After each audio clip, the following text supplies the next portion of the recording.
किसी भी कार्य की सफलता इस बात पर निर्भर करती है कि वो कार्य कितनी कुशलता से किया गया है। और कुशलता से हम कोई कार्य तभी कर सकते हैं जब हमारी एकाग्रता हमारे साथ हो। बिना एकाग्रता से हमारा मन इधर उधर भटकता रहता है और हम किसी भी कार्य को सही ढंग से नहीं कर पाते। इसी बात को साबित किया महान वैज्ञानिक चंद्रशेखर वेंकट रमन ने, जब उन्होंने जाना एकाग्रता के रहस्य को। एक छोटी सी घटना ने उनको ऐसा बदला कि उन्होंने अपना नाम इतिहास में दर्ज करवा दिया। बचपन में चंद्रशेखर वेंकट रमन हर काम बड़े जोश और उत्साह से करते थे। वो काम शुरू तो कर लेते, लेकिन बहुत जल्दी ही उनका मन भटकने लगता और उस काम में उनका मन ना लगता। काम चाहे कोई भी हो, अगर किताब भी पढ़ते तो आधी अधूरी पढ़कर छोड़ देते। इसी कारण उन्हें कुछ याद भी नहीं रहता था, चाहे वो चीज उन्होंने कितनी बार पढ़ी हो। उनकी इसी आदत से उनके पिताजी बहुत परेशान थे। वे किसी तरह चंद्रशेखर वेंकट रमन को सुधारना चाहते थे और अगर समय रहते ऐसा ना किया जाता तो न जाने वो किस रास्ते पर चल पड़ते और न जाने किस मंजिल पर पहुंचते। उनके पिता ने उन्हें सुधारने की एक तरकीब सोची। एक बार जब वो अखबार पढ़ रहे थे तब उनके पिताजी ने उनको आवाज लगाई, रमन बेटा यहाँ आओ, मैं तुम्हें एक ऐसा जादू दिखाता हूँ जो तुमने आज तक नहीं देखा होगा। रमन इतना सुनते ही दौड़े दौड़े अपने पिता के पास गए। उन्होंने देखा कि उनके पिता के हाथ में एक मैग्नीफायर ग्लास है। उनके पिता ने अखबार मेज पर रखकर उस मैग्नीफायर ग्लास को उसके ऊपर घुमाया और रमन से बोले, ये देखो क्या हो रहा है। रमन अपने पिता के पास खड़े ये बहुत देर तक देखते रहे, फिर बोले, पिताजी मुझे तो इसमें कुछ खास नहीं दिख रहा, आप मेरा समय बर्बाद कर रहे हैं। अच्छा, अब देखना जादू जो तुमने कभी नहीं देखा होगा, पिताजी बोले। रमन उत्सुकतावश देखने लगे।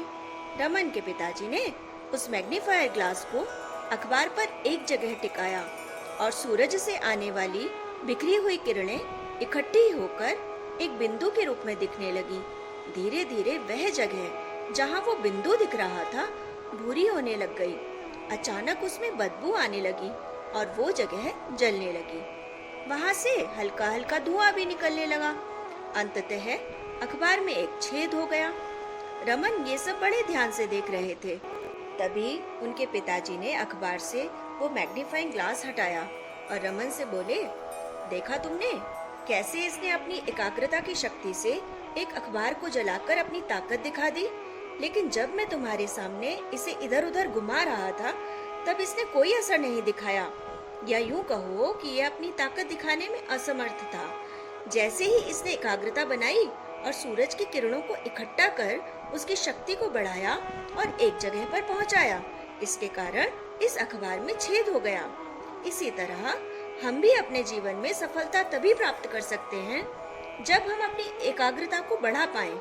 जब हम अपना ध्यान अपने लक्ष्य की ओर केंद्रित करेंगे तभी हम उसे प्राप्त कर सकते हैं। यदि हमारा मन इधर उधर भटकता रहेगा तो हम कुछ भी हासिल नहीं कर सकते। रमन को एकाग्रता की शक्ति के बारे में समझने में देर नहीं लगी। उस दिन के बाद उनके जीवन में ऐसा बदलाव आया कि अपनी जिंदगी की महत्वता समझते हुए वे एक के बाद एक सफलता हासिल करते चले गए। आगे चलकर उन्होंने संसार को प्रकाश के बिखरने के कारण की खोज को रमन प्रभाव के नाम से एक रूप दिया, जो कि उनके नाम को संबोधित करता है।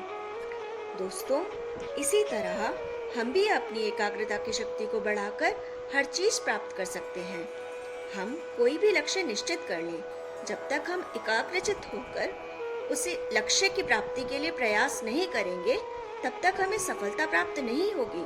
तो इसलिए हमें अपने लक्ष्य की ओर एकाग्रता से बढ़ना चाहिए। तो कैसी लगी आज की कहानी?